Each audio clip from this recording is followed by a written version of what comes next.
এই যে মেয়ের জন্য দুধ দিয়ে পাতলা করে ওটস বানিয়েছি, ঠিক আছে, ওর খুব ফেভারেট আর কি।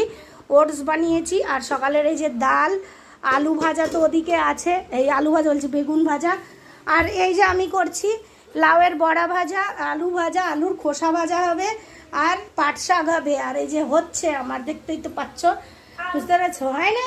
হয় এদিকে আয় ঘুরে।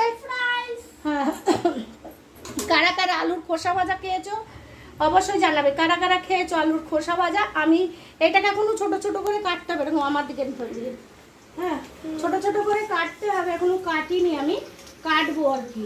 এই যে এইটা একদিকে করি, একা হাতে হয় না, বুঝতে পেরেছো তো, ওই জন্য এটা কাটবো। এখনো পাট শাক কাটতে আছে, বড়াটা হয়ে যাক, বুঝতে পেরেছো? কারা কারা এই আলুর খোসা ভাজা খেয়েছো অবশ্যই জানাবে। বেগুন ভাজা আছে, আর নিরামিষ